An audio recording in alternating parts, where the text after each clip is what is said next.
The West had a way of teaching men humility, and I learned mine on a cold morning when the pines were quiet enough to hear your own thoughts betray you, when the world felt empty except for the crunch of boots and the weight of old regrets riding on your shoulders. I wasn't hunting glory that day, only a wounded mule and maybe a reason to keep moving. When I heard the scream, low, strangled, half dead, cut through the forest like a blade, it wasn't the cry of an animal, not quite, and not the scream of a man either. It was something in between, something human but stripped raw by pain.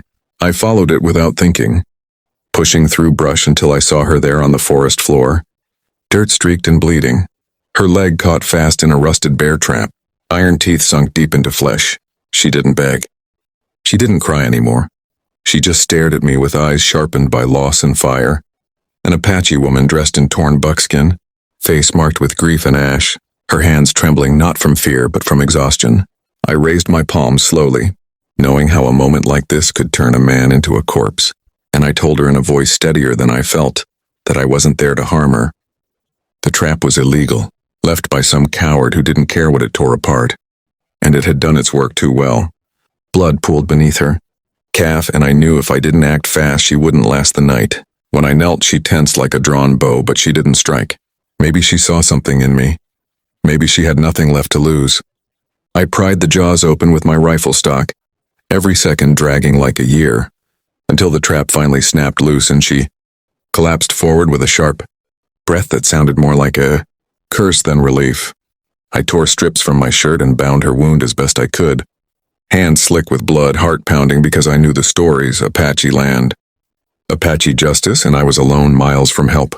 She let me work, watching me the way a wolf watches a fire, measuring. When I offered her water, she drank slow and careful, never lowering her guard. Night came fast and I couldn't leave her there. Not like that, so I carried her to my camp, built a fire, and kept watch while she drifted in and out of fevered sleep, murmuring names I didn't understand. That was when I noticed the marks of mourning, the ash, the torn fringe, the way she held herself like someone already buried the world once before. She was a widow, I realized, and the West had already taken everything from her except her breath. I slept with my rifle across my chest, expecting death before dawn, but the night passed quiet, and when the sun rose, it brought something worse than danger. It brought responsibility, because when she woke, her eyes were clearer, stronger, and when she spoke, her voice carried the weight of a people, and she told me they would come. If you're feeling that pull right now, that sense that this story is only beginning, then you're exactly where you should be. This is the kind of tale that only the Wild West could carve into a man's soul.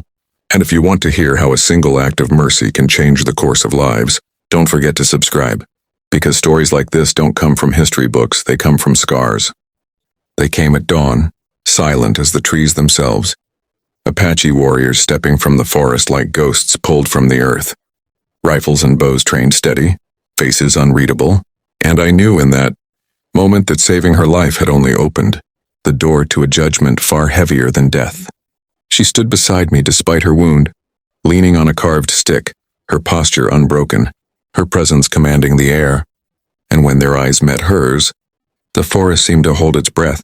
She spoke first, words flowing fast and fierce, telling them what had happened, how I had freed her from the iron jaws meant to kill, how I had stayed through the night, how I had not taken what I could have when she was helpless. The elders listened. The warriors watched me like they weighed the worth of my bones. And when she finished, one of them stepped forward, older than the rest, his gaze cutting deeper than any blade. He spoke, and though I didn't understand the words, I understood the meaning when she turned to me, eyes dark and steady, and said they demanded I take her. Not as property, not as conquest, but as responsibility. Her husband had died.